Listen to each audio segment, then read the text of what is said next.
out our entire Halloween Horror Nights 28 lineup. So the day after our Blumhouse announcement, members of the creative team streamed a roundtable where, amongst other cool information, they also announced that our final house is going to be Scary Tales Deadly Ever After. So Scary Tales is an original concept, and we've had Scary Tales in previous years at the event in different capacities, with the most recent being the Scary Tales Scream Punk Scare Zone of Halloween Horror Nights 25. I am super glad to have Scary Tales back at the event this year. I think it's something that works very, very well. And in this next chapter of the Scary Tales story, we are going to see the Wicked Witch of the West, and she has taken over the realm of the fairy tale and she's turning everything evil. I think this is a super cool concept, and I can definitely see why on the speculation map this house was originally slated to be an Oz house. I think it's going to be great to see the Wicked Witch of the West influence on these fairy tales.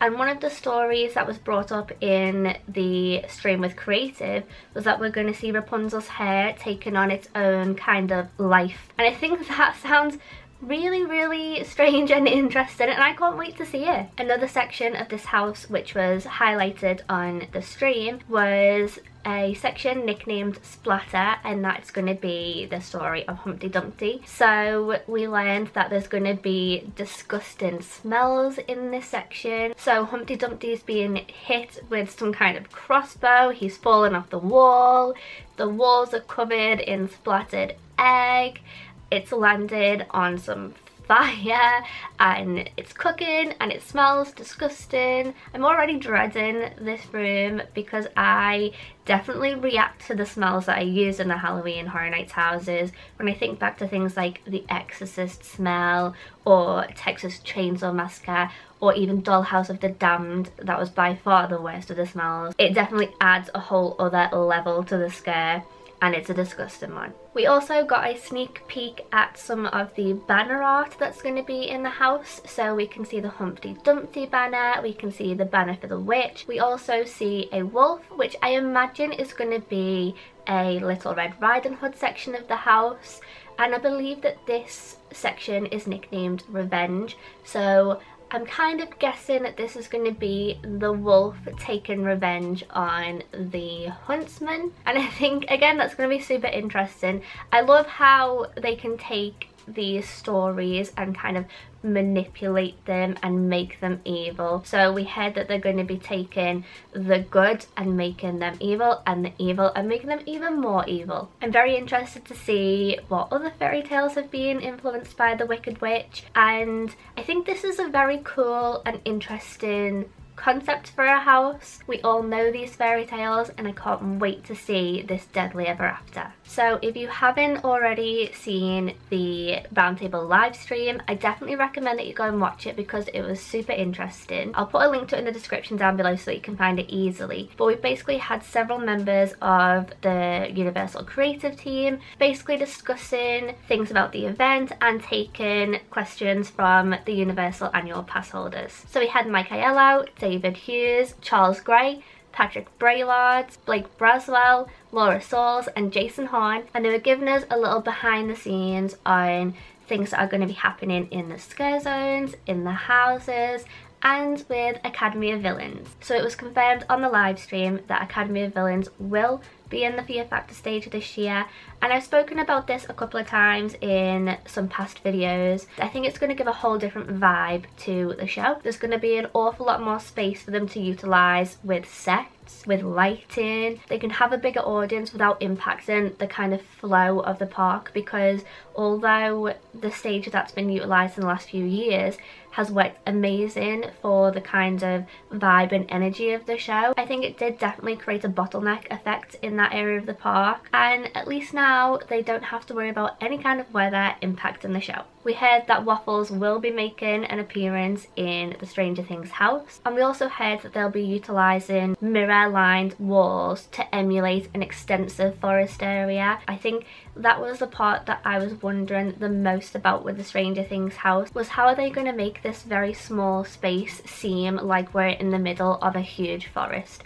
And I think using the mirrors will definitely work very, very well. We also heard a little bit about the various demogorgons that we're going to see see in this house. So they are going to be utilising puppets as well as scare actors, and we're going to see closed mouth demogorgons, open mouth demogorgons, and we're also going to see these puppets doing the flowering demogorgon head effect, which will be incredibly cool to see in real life. We also heard that these demogorgons are going to be giant. I can't wait.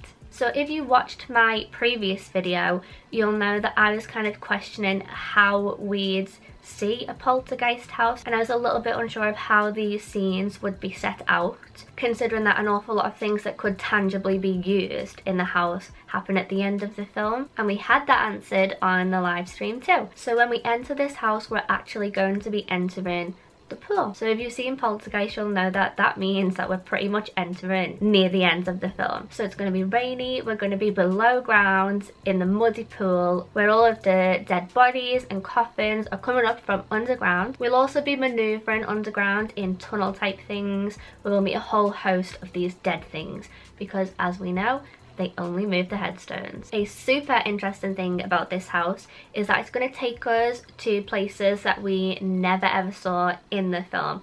So we're actually going to go into the light. So we can only imagine what we're going to come face to face with. This is still definitely number one of the IPs on my hype list. I'm more excited to see this now than ever.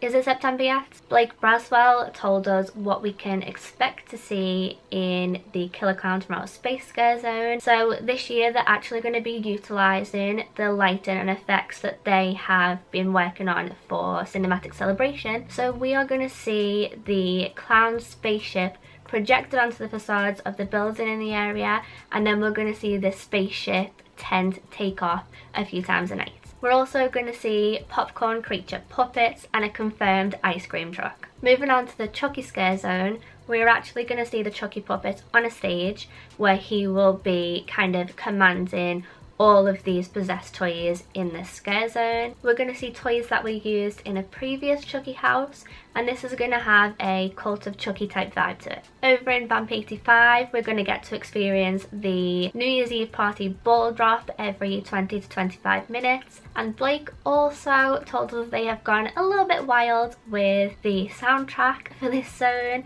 and that we're going to hear a whole host of amazing 80s gems, things like Thriller and Karma Chameleon. I can't wait to hear the music in this area. It's going to be awesome. Academy of Villains is going to have a cyberpunk theme this year, which sounds absolutely incredible. If you guys aren't already following their work on YouTube, I definitely recommend it. It was also confirmed that Phoenix, the queen of the villains, is actually going to be performing with Academy of Villains at this year's event, which is so cool. I can't wait to see her perform. We also had a sneak peek at this year's merch with Brian Beauregard, and I'll post some screenshots so you guys can see. So we have a Stranger Things mug where the inside of the mug is actually a Demogorgon's mouth. I can't wait to buy this one. We also, for the first time ever, are going to have a Scare Zone themed poster and t-shirt. Now they showed the poster in the stream, but they didn't actually show the t-shirt, so I guess we'll have to wait for the event to start to see the t-shirt, but the poster looks awesome.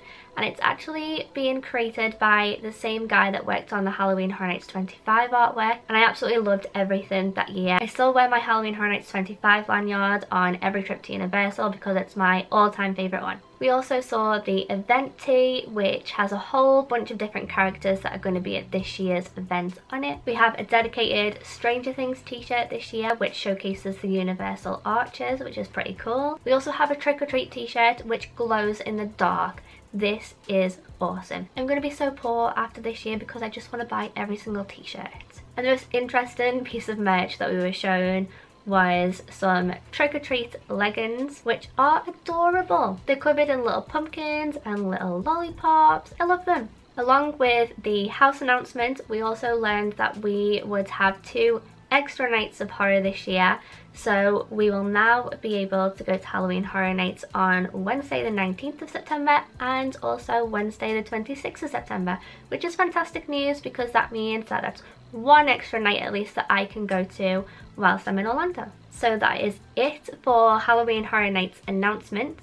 My hype list has actually stayed exactly as it was when I recorded a few days ago, and if you haven't seen that already, I will put a little card somewhere up on the screen so that you can go back and watch that one. But I want to hear your thoughts. What do you think of the merch? What did you think of the round table stream? Did you think that was a cool idea? I definitely did, because I'm very interested in how the creative team works. I love hearing a little bit of backstory on the houses, and I love hearing how passionate they are at the event. It definitely made me even more excited about this year, and I hope it's something that they carry on doing in years to come. If you didn't already post your hype list in the comments of my last video, I'd love to see them in the comments for this one. I think it's very interesting to see what people are most or least excited about, and I just really love hearing from you guys. Some people will comment, tell me that this is going to be their first year, or that maybe last year was their first year, and I just love hearing your stories. So I have a question for everybody watching this video.